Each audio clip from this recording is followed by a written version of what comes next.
2013 കിഴക്കേ പാണ്ടിക്കാട് സ്വദേശിയായ വ്യാപാരിയെ കഴുത്തറുത്ത് കൊലപ്പെടുത്തിയ കേസിൽ 12 വർഷം മുൻപ് ജാമ്യത്തിലിറങ്ങി മുങ്ങിയ 2 പ്രതികളും വീണ്ടും പോലീസിന്റെ പിടിയിലായി. കേസിലെ ഒന്നാം പ്രതിയും കൊലപാതകം നടത്തിയ ആളുമായ വെസ്റ്റ് ബംഗാൾ സ്വദേശി ബിജോയ് റാണയാണ് വെള്ളിയാഴ്ച അറസ്റ്റിലായത്. ഒഡീഷയിൽ ഒളിവിൽ കഴിയുകയായിരുന്ന ബിജോയ് റാണ കോടതിയിലെത്തി സ്വമേധയാ കീഴടങ്ങുകയായിരുന്നു. തുടർന്ന് പോലീസ് ഇയാളുടെ അറസ്റ്റ് രേഖപ്പെടുത്തി. ഇയാളുടെ സഹോദരൻ സഞ്ജയ് റാണയെ അടുത്തിടെ ഒഡീഷയിലെത്തി പോലീസ് സാഹസികമായി കീഴടക്കിയിരുന്നു. 2 പ്രതികളും അറസ്റ്റിലായതോടെ കേസിന്റെ നടപടികൾ ഇനി വേഗത്തിലാകും. 2013 നവംബറിലാണ് കടയടച്ച് വീട്ടിലേക്ക് പോവുകയായിരുന്ന പേർക്കുത്ത് മുഹമ്മദിനെ ബിജോയും സഞ്ജയും ചേർന്ന് കിഴക്കേ പാണ്ടിക്കാട് ചിറ്റടിപ്പാടത്ത് വെച്ച് കഴുത്തറുത്ത് കൊലപ്പെടുത്തിയത്. വൈകാതെ തന്നെ ബിജോയ് റാണയും സഞ്ജയ് റാണയും പോലീസ് പിടിയിലായി. എന്നാൽ വിചാരണ നടന്നുകൊണ്ടിരിക്കെ 2014 ജാമ്യത്തിലിറങ്ങിയ ഇരുവരും മുങ്ങുകയായിരുന്നു. ബിജോയ് റാണയാണ് മുഹമ്മദിനെ കൊലപ്പെടുത്തിയത്. കുറ്റകൃത്യത്തിന് കൂട്ടുനിൽക്കുകയും തെളിവുകൾ നശിപ്പിച്ചെന്നുമാണ് സഞ്ജയ് റാണയ്ക്കെതിരായ കുറ്റം. 12 വർഷത്തോളമായി നടന്നുവെന്ന അന്വേഷണത്തിനൊടുവിൽ ഇരുവരും രേഖകൾ തിരുത്തി ഒഡീഷയിൽ ഒളിവിൽ കഴിയുന്നതായി പോലീസ് കണ്ടെത്തി. തുടർന്നാണ് പോലീസ് ഒഡീഷയിലെത്തി സഞ്ജയ് റാണയെ സാഹസികമായി കീഴടക്കിയത്. അന്ന് ബിജോയ്ക്കായി തിരച്ചിൽ നടത്തിയെങ്കിലും കണ്ടെത്താനായിരുന്നില്ല.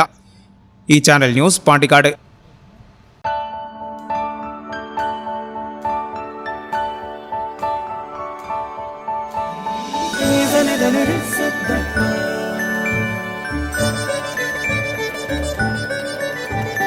Da da da da da da da.